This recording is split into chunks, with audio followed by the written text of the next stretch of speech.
First tonight, a juvenile was knocked down in the streets of the capital yesterday. Tonight, the education minister is renewing calls for drivers to slow down.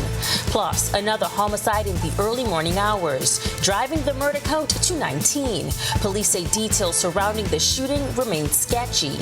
And later, fancy meets flavor. A celebrity chef is bringing her 10 years of international experience to her first ever 7-course tasting back here at home. We've got the delectable details. And then in our news at 7:30, uncertainty lingering about potential changes at Old Bahama Bay in West Grand, Bahama. While employees are concerned, the area MP says there is no cause for alarm. The details on these stories and so much more as Our News Live starts now.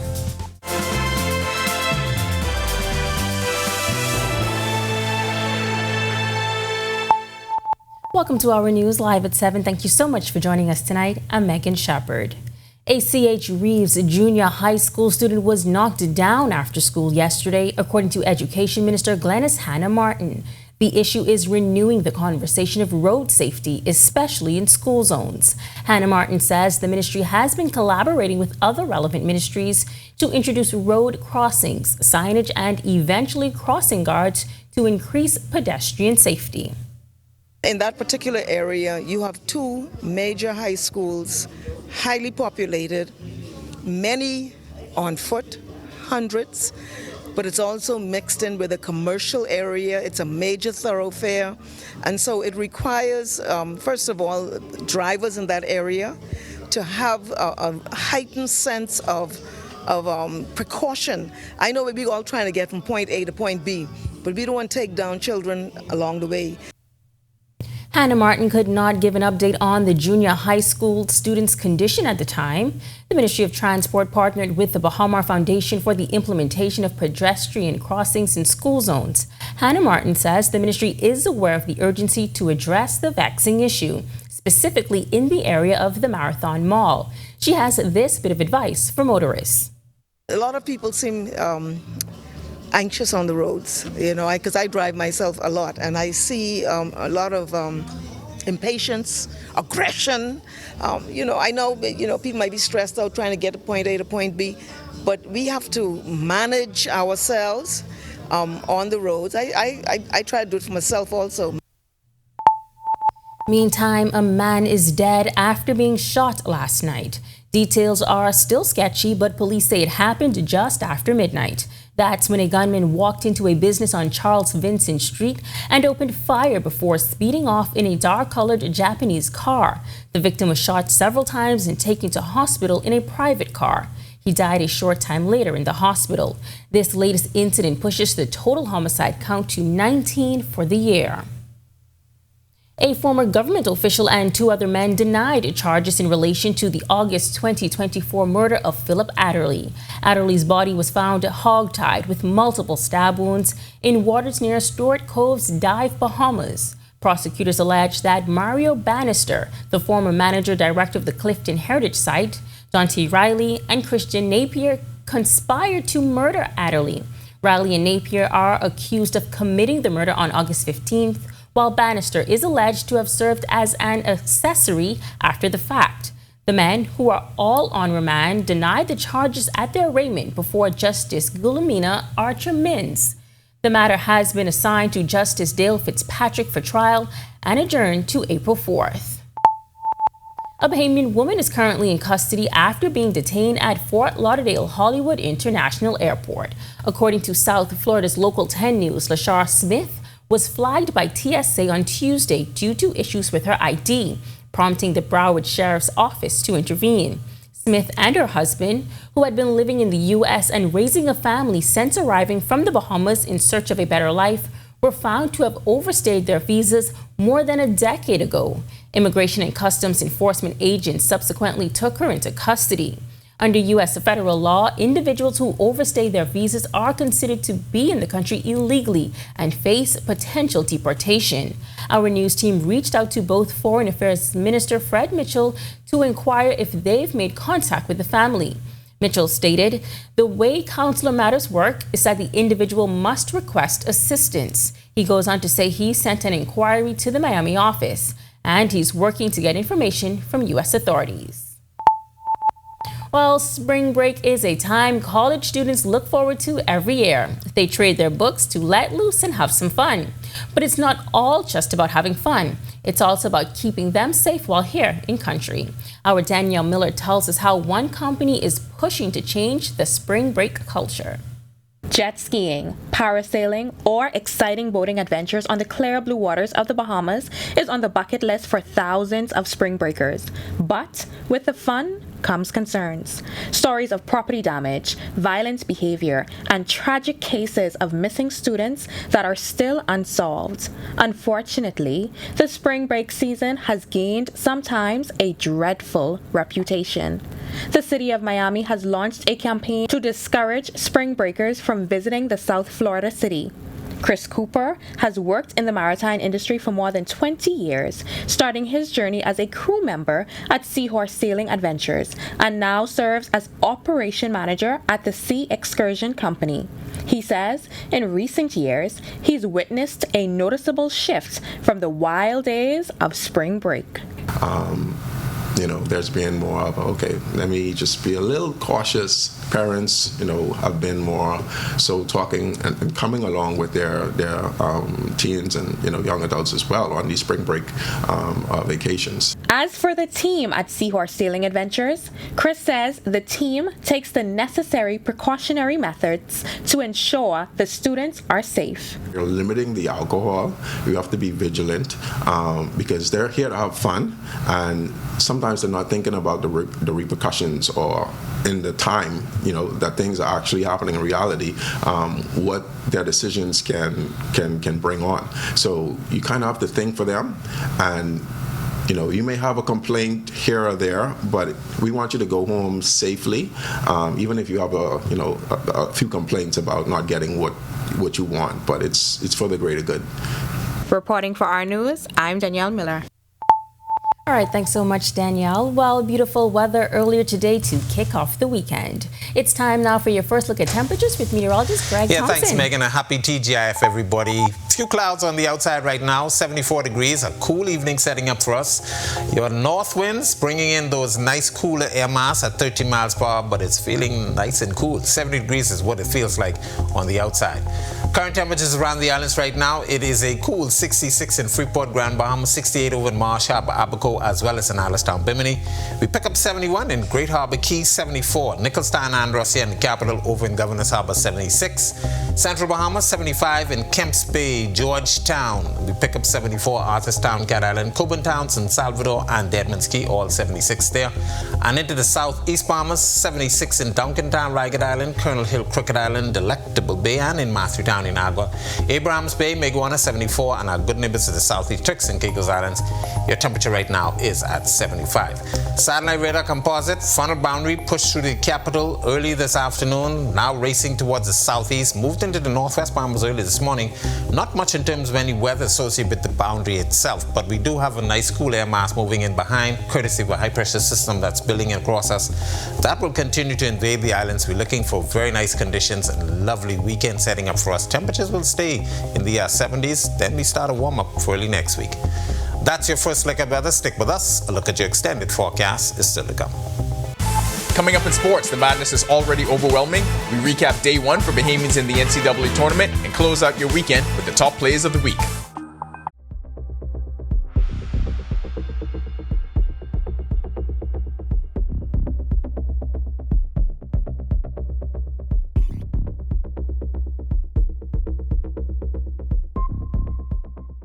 Hey, Greg Thompson here, and thank you for watching. Be sure to hit that follow button. And if you want to see more content like this, follow all of our news social media pages. And hey, don't forget to turn on your notifications so you never miss out on the top stories from the team you already trust. Calling all Alive Fiber basketball fans. Get ready to experience the NBA Finals live. You can enter an all-expense-paid trip to not one, but 2 NBA Finals games. It's simple. Just sign up for our Alive NBA League Pass or Infinite Sports X package by May 16th. Stay connected, enjoy blazing fast internet, and score your chance to witness the NBA action up close. Don't miss out. Visit AliveFiber.com and take your shot at NBA glory. Welcome to Our Sports at 7, presented by 10th Year Seniors. I'm Ronaldo Dorset. That's John Mark Nutt. Let's do show. The madness has begun. Most brackets are busted already, and day one produced mixed results for Bahamians in the NCAA tournament. In the Midwest region, Frederick King and the Creighton Blue Jays are on to the round of 32 after they defeated the Louisville Cardinals 89-75 at Rupp Arena in Lexington, Kentucky. Also in Lexington, Dayton Albury and the Utah State Aggies were eliminated by the UCLA Bruins 72-47. In the West region, AJ Storr and the Kansas Jayhawks were also eliminated in the first round with a 79-72 loss to the Arkansas Razorbacks in Providence, Rhode Island. Staying in the West, Valentino Simon and the Omaha Mavericks were eliminated by the St. John's Red Storm 83-53. Action is underway for Team Bahamas at the World Indoor Athletic Championships in Nanjing, China. Wendell Miller was the first team member in action and ran a personal best of 47.33 seconds in the 400 meters. The University of the Bahamas Mangoes athletics teams led the way at the Noble Prep Invitational. Some of the Mangoes' top finishers included a sweep in the 800 meters led by Levine Joseph in 1 minute 56.75 seconds. In the field, Kendall Cooper won the javelin with a throw of 47.15 meters, and Davia Musgrove won the long jump at 5.08 meters. Samuel Corbin won the shot put at 11.39 meters, while Lauren Stewart won both the discus at 26.28 meters and the shot put at 8.06 meters. And of course, your plays of the week. That'll do it for Our Sports. Stay tuned to Our News at 7:30 for details on these stories and more. All right, thanks so much, Ronaldo. The Carifta Games are only a few weeks away, and swimmers are staying in the pool to ensure they bring home a 7th consecutive title. 12 out of the 36-member team hail from Grand Bahama, and our Sasha Lightborn caught up with 3 of them from the Alpha Aquatics Club. Here's their story. Meet Skylar Smith. This is Skylar's 3rd time making the Carifta team. She participated when the games were held in Curacao in 2023 and again last year when the Bahamas hosted the games. It's an accomplishment she says she's very proud of. I feel great going into Carifta and feel great that I made the team so we can execute what we have to do to get the 7th peat. Skylar, along with her 35 other teammates, will travel to Trinidad and Tobago for the Easter weekend with the hopes of bringing home the Bahamas' 7th consecutive Carifta swimming title. Her teammate, Isabella Cucurulo, will make her 2nd appearance on the team. I feel great. This is my 2nd year that I'm going to be on the Carifta team. It's an accomplishment. It was working hard. And for Nateo Knowles, this will be his first rodeo. I feel great. I feel very accomplished since I missed the team last year, so I'm happy I made it this year. Jasmine Gibson is one of the assistant coaches for the 2025 Carifta team. She also coaches Skylar, Isabella, and Nateo in their local club in Grand Bahama. Definitely a full circle. I was also once a former Bahamian national swimmer and now becoming an assistant coach. So I'm excited, and also to be the only female coach on the Carifta swim team. Reporting for Our News, I'm Sasha Lightborn. When our news comes back from the break, we turn our spotlight to stories making headlines across the world as officials expect significant disruption over the coming days at London Heathrow Airport. We'll tell you why. Plus, Israelis calling on Prime Minister Netanyahu to agree to a hostage deal and a ceasefire in Gaza. And later, a significant oil spill in Ecuador's Esmeraldas province, disrupting drinking water supplies and threatening local ecosystems. We have the details when our news returns. Joshua Williams here. Thanks for watching. Be sure to hit that follow button and to follow all of our social media pages. Also, don't forget to push that notification button so that you can see all of the great content from the team you already trust.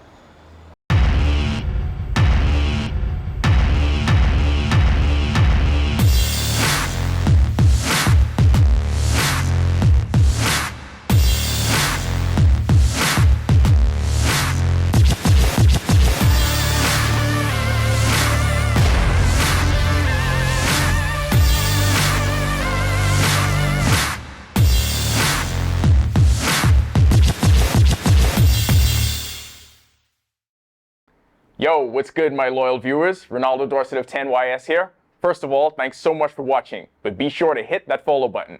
If you'd like to see more content like this, follow all of the Our News social media pages, and of course, don't forget to turn on your notifications so you never miss out on the top stories from the team, well, from the teams you already trust.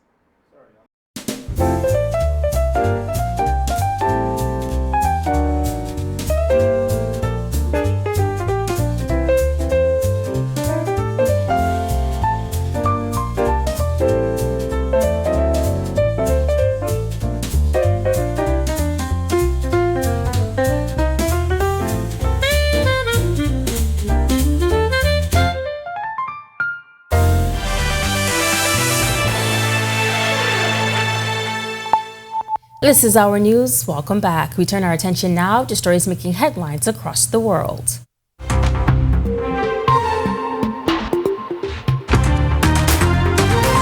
Heathrow Airport remained closed Friday following a power outage caused by a fire at a nearby electrical substation, with authorities warning of significant disruption over the coming days.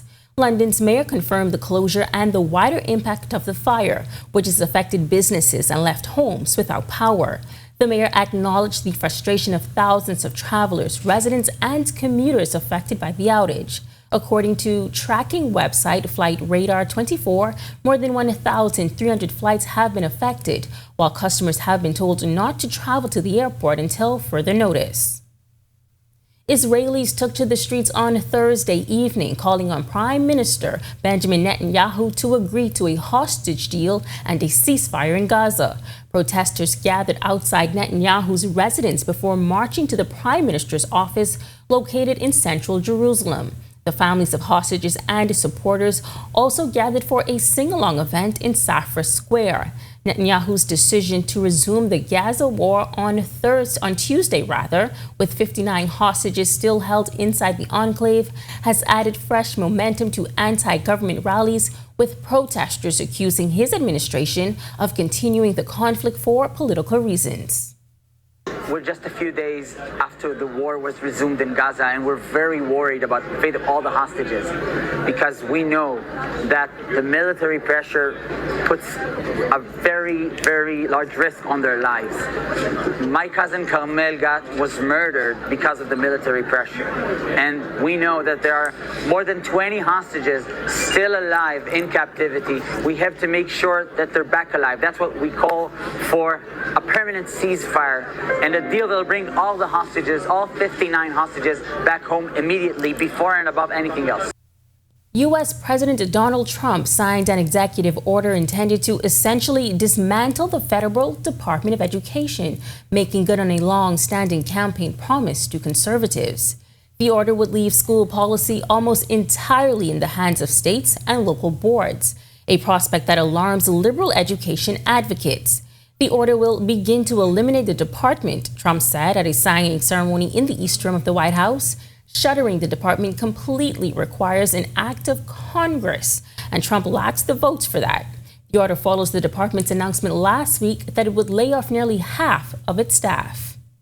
After 45 years, the United States spends more money on education by far than any other country, and spends likewise by far more money per pupil than any country, and it's not even close. But yet we rank near the bottom of the list in terms of success. Despite these breathtaking failures, the department's discretionary budget has exploded by 600% in a very short period of time, and employs bureaucrats in buildings all over Washington, D.C. And as a former real estate person, I will tell you, I ride through the streets of Washington and it says Department of Education, Department of Education. I said, how do you fill those buildings? It's crazy what's happened over the years. Meantime, U.S. Chief Justice John Roberts rebuked President Donald Trump for suggesting the way to resolve a court dispute was by impeaching the judge. In a rare statement, Roberts wrote, quote, "For more than 2 centuries, it has been established that impeachment is not an appropriate response to disagreement concerning a judicial decision. The normal appellate review process exists for that purpose," end quote. Washington-based U.S. District Judge James Boasberg ordered the administration on Saturday to halt the removal of alleged Venezuelan gang members, which Trump has argued is authorized by an 18th century law historically used only in wartime. A significant oil spill has disrupted drinking water supplies and threatened local ecosystems in Ecuador's Esmeraldas province. On March 18, 2025, Ecuador's state-owned oil company declared an emergency and halted crude exports following a significant oil spill that has contaminated multiple rivers and left hundreds of thousands without drinking water. The unprecedented situation began on March 13th, when a landslide ruptured a pipeline in northwest Ecuador, leading to the spill of tens of thousands of barrels of oil. The Ecuadorian state oil company declared a force majeure situation on Tuesday to postpone crude oil exports. Still to come in our news, today in history, find out interesting facts about the day that was March 21st. Plus, all roads lead to the Nassau cruise port as celebrity chef Brie merges international flavors, Bahamian delicacies, and great drinks at an edible art showcase tomorrow. And then in our news at 7:30, young entrepreneurs share their challenges of achieving success within the Bahamas. Their story and more still to come on our news.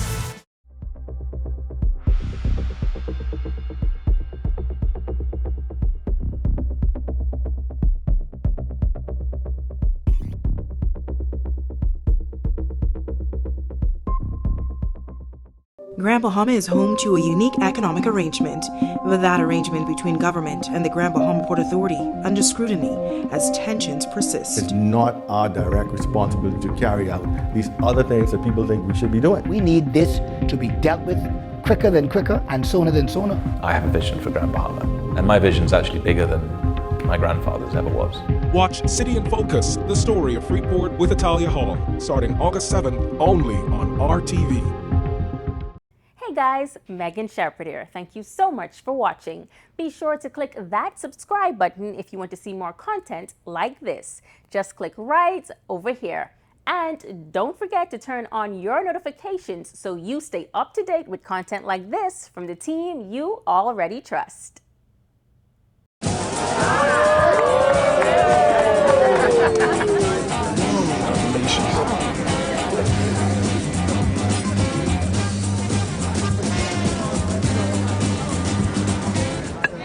Diet-friendly special.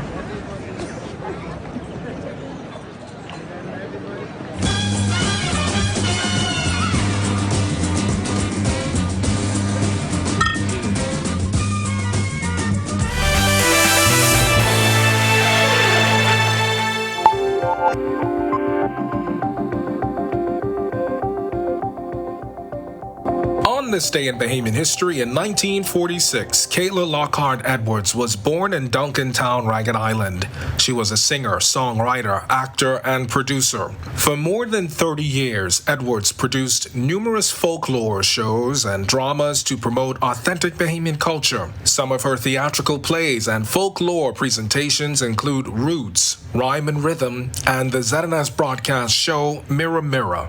She passed away on her 60th birthday in 2006. Then in 2011, the House of Assembly voted on a resolution for the sale of 51% of Bahamas Telecommunications Company, BTC, to British-based Cable and Wireless. The Historical Society notes the vote was mainly split down party lines, with 22 members voting in support and 18 against. Then in 2013, around 10 a.m., EMS personnel rushed to Stewart's Cove after an air tank explosion at the dive tours company injured 3, including a customer and 2 employees. May 16, Michael Pintard, who was then an opposition senator and chairman of the F&M, resigned amid an ongoing investigation involving billionaire neighbors Peter Nygaard and Louis Bacon and an alleged murder plot by members of environmental group Save the Bays. Pintard was attached to a trail of emails that were a part of that investigation. And on March 21st, 2020, Saul Kerzner died. He was 84. He was the founder, chairman, and CEO of Kerzner International, which for many years was the principal owner of the iconic Atlantis Resort on Paradise Island. Then Prime Minister Dr. Hubert Minnis hailed him as a maverick businessman and pioneer in the resort industry globally, who helped to redevelop and transform tourism in the Bahamas.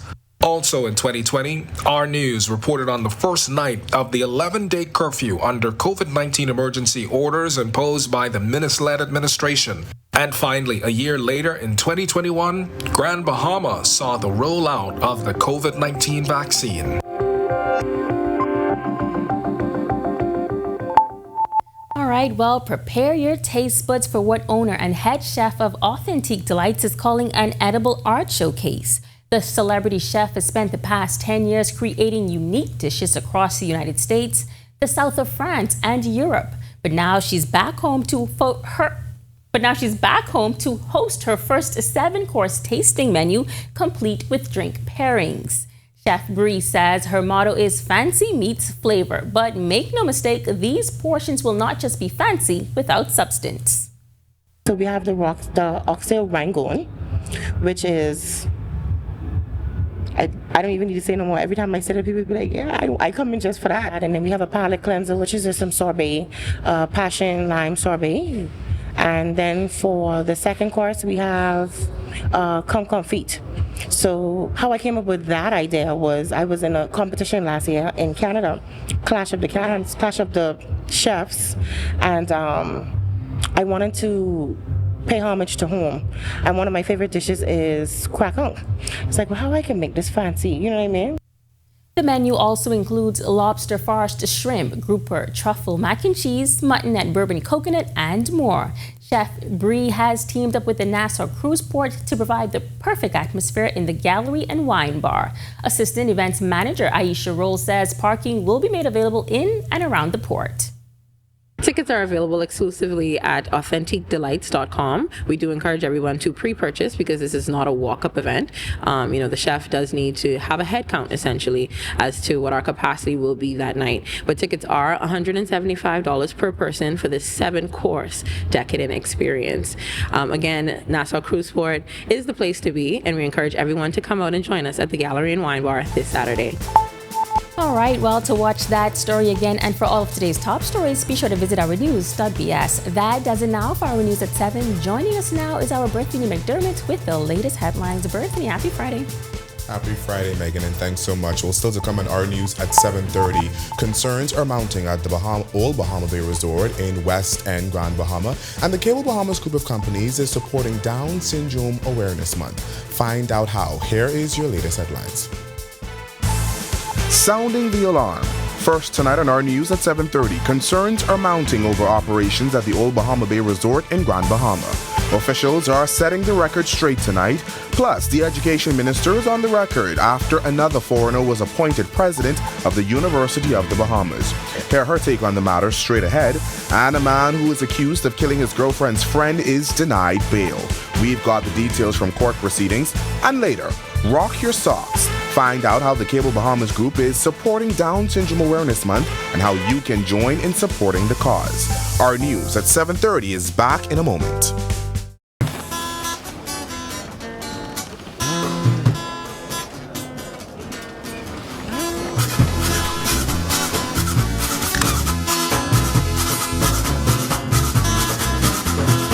Once I had a girl, she called me pain.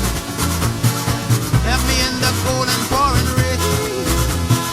So I decided to put her down. I took a trip to Boyne Town. Are you or a loved one under medical care? Do you need affordable medical supplies? Ports International is the largest home healthcare supplier. Medical supplies at the very best price, and you can even shop online. From hospital beds to wound care, wheelchairs to walkers, Ports is a one-stop shop for your medical supplies, and we accept insurance. We have online shopping and 2 locations to serve you, at the Airport Industrial Park and Shirley Street. We also ship to the Family Islands. Shop online and visit us on Facebook. Call Ports at 377-1771. Wendy's and Coca-Cola is ready to give you a summer of fun with over $20,000 in cash and prizes. Upgrade your premium lunch combo to a medium or a large, or purchase a large salad with a Coke for a chance to win amazing prizes like a 50-inch TV and soundbar, a staycation at Comfort Suites, or a $3,000 Going Places travel voucher. Enter online at Wendy's Bahamas Facebook page for a chance to win. In the Bahamas, island time is real. The history of Morris Lumber Company, established in 1945, is etched into the fabric of this proud island nation. It's a story that deserves to be celebrated in full color, and that's where we come in. Morris the Paint Place has been bringing color and vitality to homes and businesses across the Bahamas. Here, color is more than just a hue, it's a symbol of life. Together, we can paint a brighter future.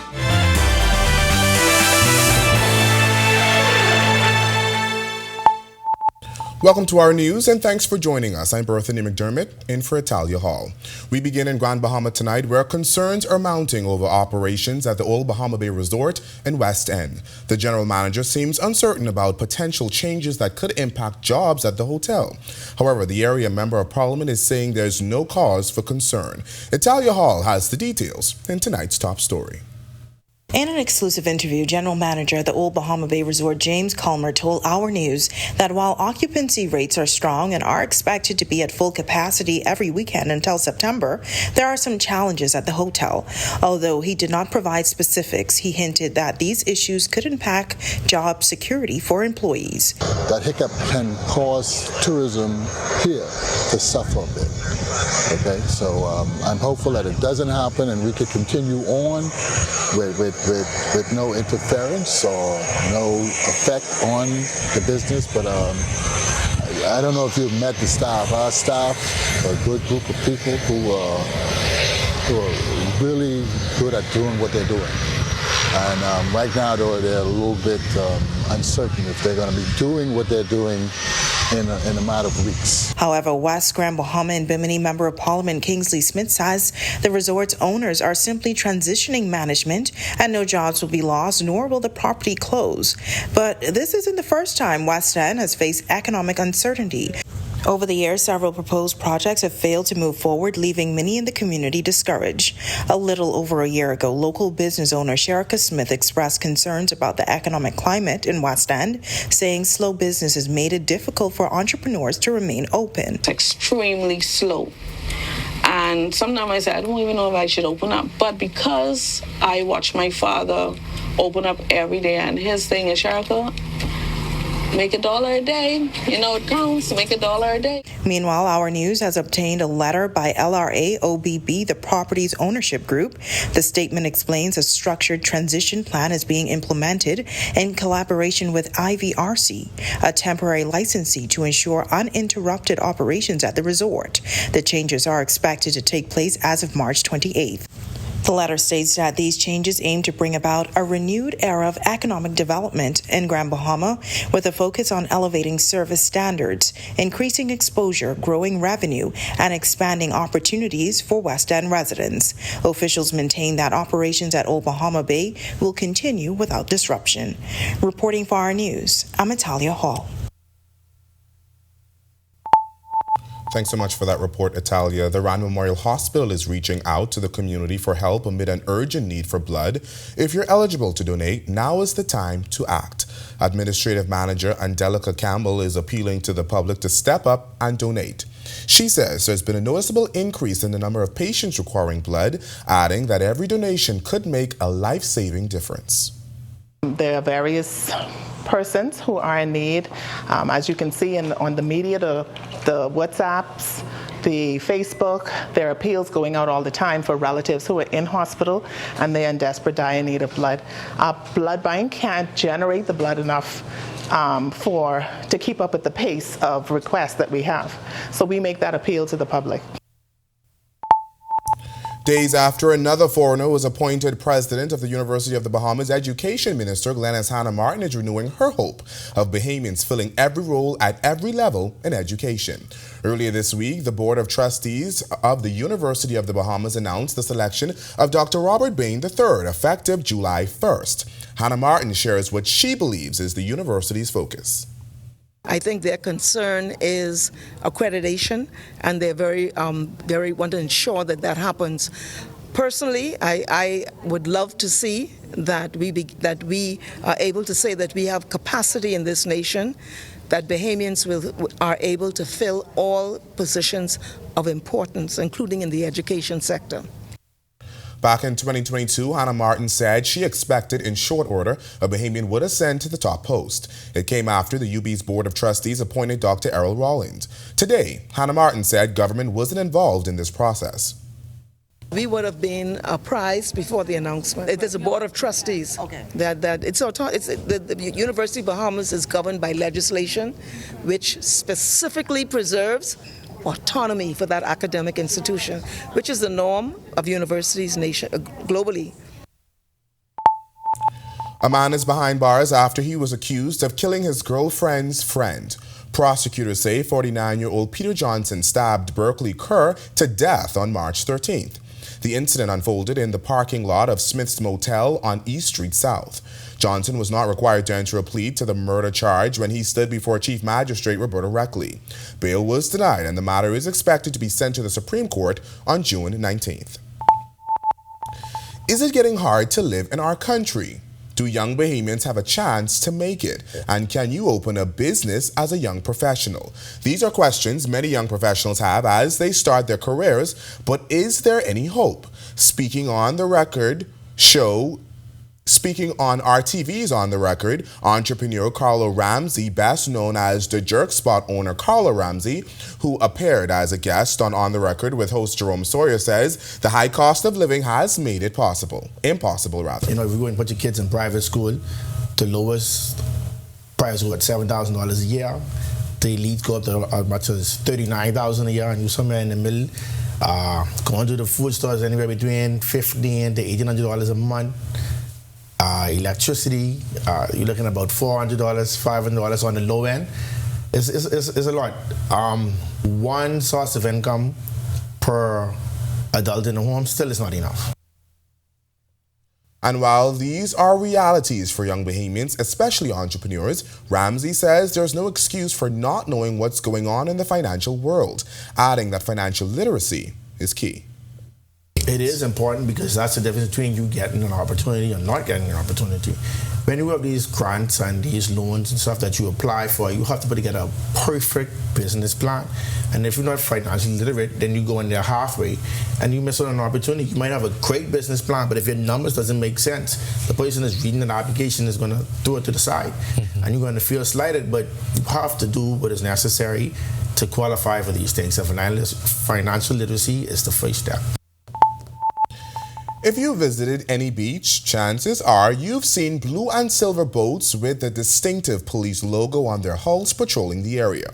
That's just one of the many duties of the Police Force's Marine Support Services branch. In tonight's feature for her weekly Police Month series, our Jasmine Brown got the chance to join them as they patrol the New Providence shoreline. Officers of the Royal Bahamas Police Force are not just confined to carrying out the law here on land. They also carry them out here on the high seas. That's what a typical day looks like for the officers who are stationed at the Royal Bahamas Police Force's Marine Support Services branch. Assistant Superintendent Dwayne Lewis is second in charge of the unit. This is the birthplace of maritime law enforcement. I'd say it's the best kept secret in the Royal Bahamas Police Force. But it's no day at the beach for these hard-working officers. They have a lot on their plates.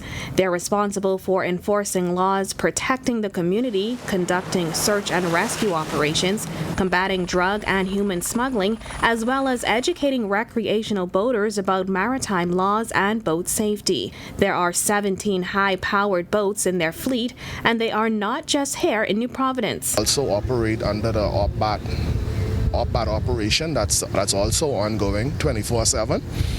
We have vessels, we have decentralized our vessels. We have vessels in Exuma Keys, Central Andros. We have vessels in Bimini. We have a vessel in Inagua. So we have persons deployed at any given time. Lewis says each unit is responsible for regular maritime patrols. Their focus would be all of the beaches, the coastal areas, all of the inlets, the different marinas. We've been there through the pandemic and through natural disasters, and we are there all hours of the night. We are the gatekeepers for the water gates of the Bahamas. Reporting for Our News, I'm Jasmine Brown. Thanks, Jasmine. Well, it's time now for your first look at temperatures. Meteorologist Greg Thompson joins us now with what you need to know. Greg? Yeah, thanks, Bethany, and a happy TGIF, everybody. A beautiful evening, setting up cooler on the outside. Few clouds, 74 degrees is our current temperature. Your winds out of the north at 13 miles per hour, and that's bringing in that nice cool air mass, and it's making it feel like 70 degrees on the outside. Satellite radar composite, frontal boundary pushing through the capital early this afternoon, continuing to push toward the southeast. Not much in terms of any significant rainfall expected with the frontal as it pushes towards the southeast, but a nice cool air mass building in behind that, courtesy of a high pressure system that's going to continue to reinforce some very nice conditions for us for the weekend. So get out and enjoy. Should be very nice on the outdoors. That's a quick check on conditions around the islands. Stick with us. A look at your weekend forecast is still to come. Still to come on our news, celebrating 30 years, the Cable Bahamas group of companies is looking back on its 3-decade-long journey and highlighting the importance of the environment. The minister responsible talks benefits on International Day of Forests. The details when our news returns.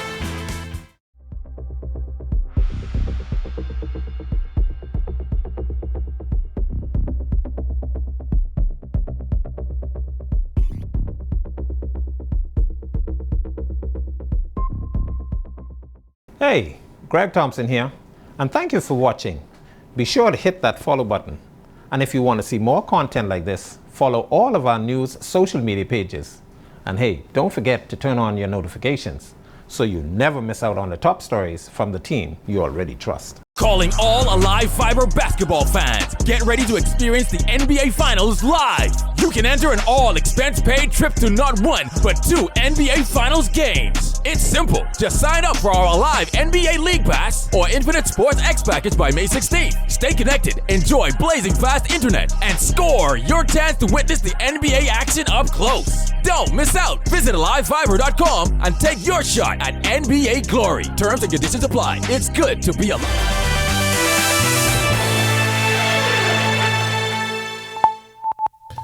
Celebrating 30 years of transformation while being the leader in enabling connected lifestyles and experiences. We at the Cable Bahamas group of companies are celebrating our 30th anniversary this year. We spoke with Chief Executive Officer Franklin Butler, who reflects on the company's 3-decade journey and shares his vision for the future. Joshua Williams has that story. From the days of Cable 2000 to the now 100% Bahamian-owned tech powerhouse Cable Bahamas group of companies, the company is celebrating its 30th anniversary this year. Since the early 2000s, it has been supplying cable television, later adding phone and internet services. CEO for the company, Franklin Butler, says the company has a rich history. I mean, we used to have a simple, small system that had 5 channels, or you had an antenna that used to go outside to see if you could get reception. So 30 years on, if we think about the transformation of our country, the dreams that we've created because people now have access to information, people have been able to explore so much of themselves. I mean, if we think about the advancement in education, how many people get to go off to school, the access to information at the University of the Bahamas, Cable Bahamas was at the center of that. From the early days of Coral Wave or Digital Ocean's pay-per-view, then on to the purchase of System Resource Group Limited, soon after debuting as the first triple play provider in the Bahamas, to the company that it is today. Offering lightning speed services through Alive and Alive Fiber, the growth has been immense. Butler says it has been nothing short of amazing.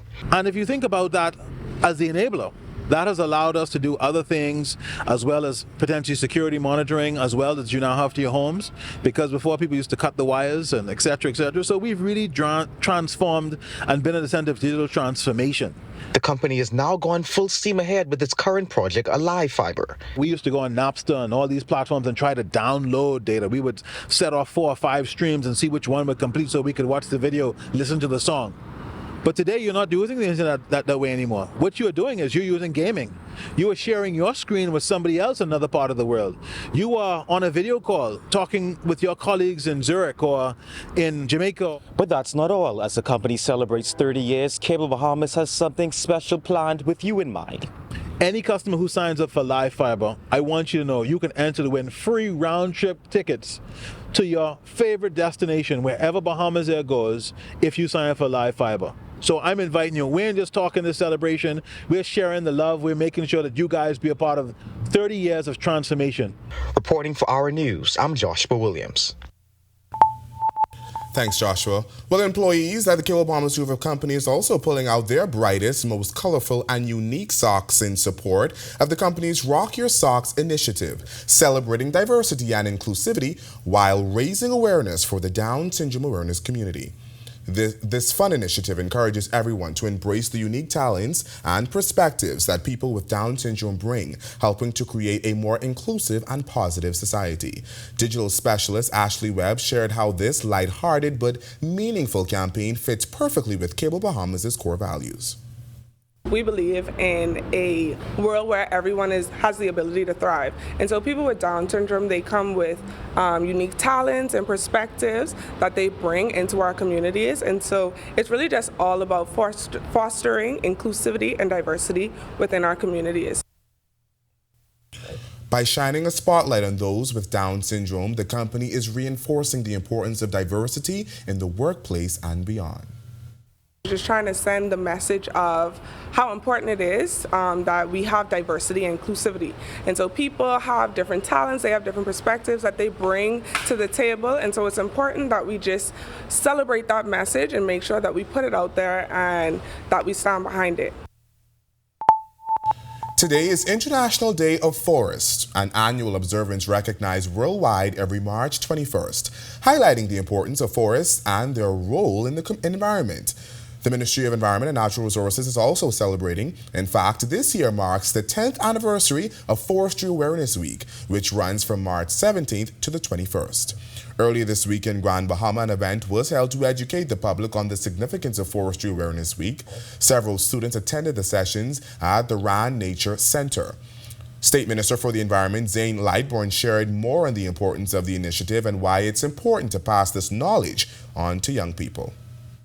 We want to have students interact to get a deeper appreciation of the importance of medicine use with various trees, of using them as food for our sustenance, our body sustenance, and to live healthy lives, and to just have an understanding that what we have known in the past should be handed down to every generation. So we want them to also do the same thing for the generations that come after them, and so that our lives, we don't have to depend on pharmaceuticals that are often going through a process or taken through a process that have side effects. Environment and Natural Resources Minister Vaughn Miller was also in attendance. He says nature provides everything the human body needs. I'm an island boy, like I said, so hog plums, guavas, pigeon plums, canaps, all of it. I grew up doing it. Also using it as a shelter with the thatch palms. We were able to create shelters where vendors would set up when they were selling their products, and for so many other things. And forests, it's the lungs of the earth. In this day and age of climate change, the critical aspect of it, of forests, are really carbon sinks, where it helps to take much of the carbon out of the atmosphere. Coming up in sports, who's in, who's out? An update from March Madness, Team Bahamas opens competition at the World Indoor Champs, and of course, your Plays of the Week. Joshua Williams here. Thanks for watching. Be sure to hit that follow button and to follow all of our social media pages. Also, don't forget to push that notification button so that you can see all of the great content from the team you already trust.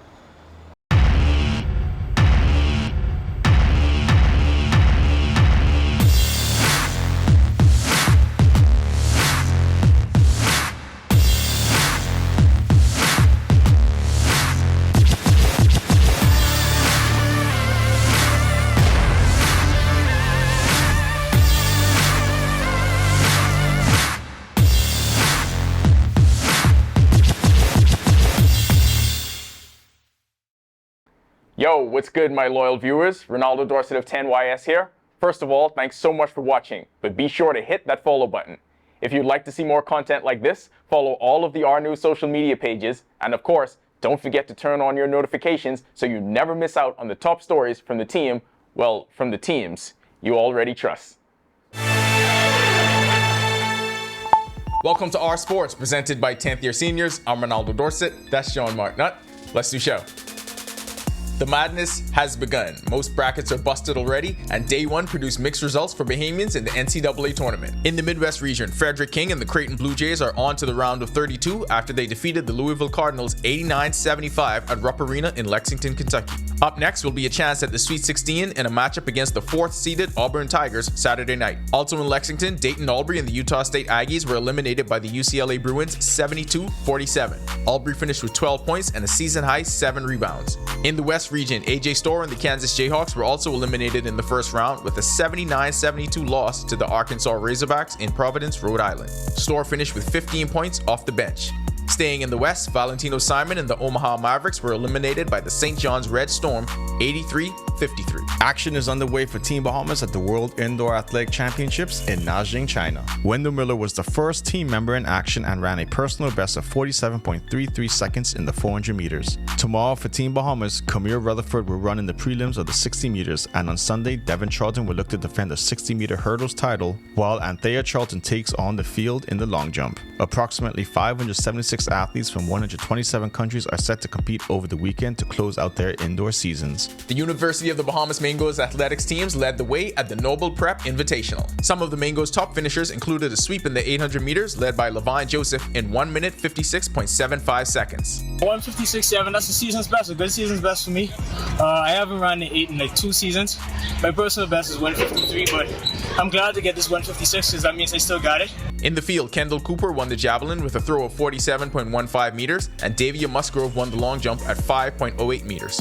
Samuel Corbin won the shot put at 11.39 meters, while Lauren Stewart won both the discus at 26.28 meters and the shot put at 8.06 meters. To celebrate the most festive time of the year, head to Happy Hour to catch some games and also catch these top plays. At 5, who said baseball refuses to change? Arguing balls and strikes are now a thing of the past with the expanded replay review. Jazz likes it. At number 4, Kai Jones shows you why you should learn to move without the ball, and also learn how to dunk on people. At number 3, the present and future of Bahamian baseball, Sebastian Walcott just has the entire world biding their time until he gets the call. At number 2, Isaiah Mobley is making sure he's posterizing someone. We only need to know the name of one person in the clip. Yeah, Isaiah Mobley. And at number 1, the Kansas Jayhawks lost the war, but AJ Storr won this battle at the rim. Gets all the way up for the chase down block. Now about next year. That'll do it for our sports. This is 10YS. I don't want to jinx it. I don't want to talk about it. I feel like you might need this. Go Big Blue. Back to the studio. Still to come on our news, Greg steps back in the Weather Center with a look at temperatures over the days to come. Our news at 7:30 is back in a moment.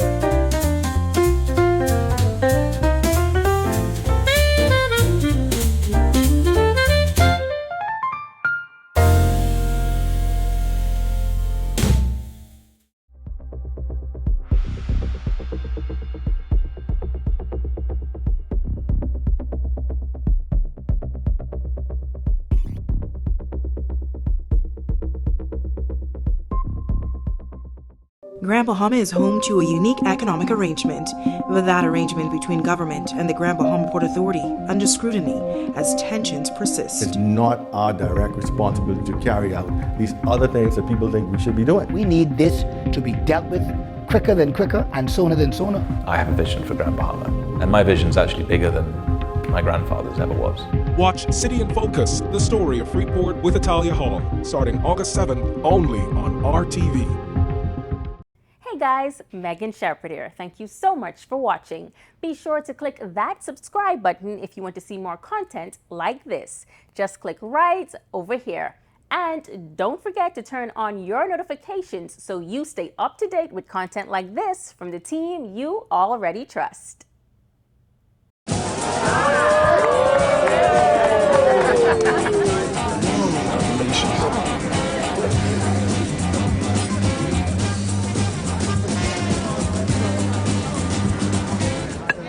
Diet-friendly special.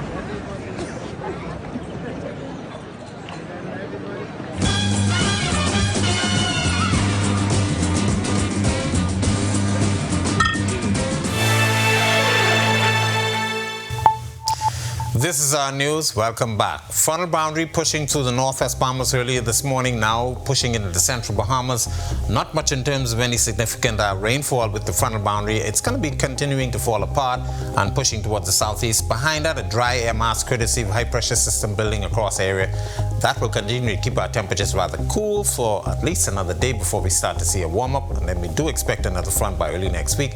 But in the meantime, that high will continue to stay with us through the weekend and shift off towards the east. That low pressure system in the Atlantic that was causing the swells, those swells are subsiding, so we expect conditions to gradually improve across the chain of islands, especially along those Atlantic exposures, but we still have a caution flag in effect for you boaters and beachgoers. For future forecast showing that moisture associated with that boundary sliding towards the southeast, weakening quickly, drier conditions expected behind that through Saturday, and looks as though this will continue through Sunday, but we do have some high level moisture moving across us in the form of some cirrus, and that will continue to keep us filtered with some sunshine for the weekend. Boating forecast, we have a caution flag for you boaters, especially along the Atlantic exposures. Rip current risk still high out there. North to northeast winds at 10 to 15 knots. They will fall light and variable across the northwest and central Bahamas at times. Seas 2 to 4 feet near shore, but building up to 6 feet offshore, mainly along Atlantic exposures in some northeasterly swells. Low tide is at 7:20 tonight. Your high tide takes place at 1:57 tomorrow morning. Here's a look now at your national forecast.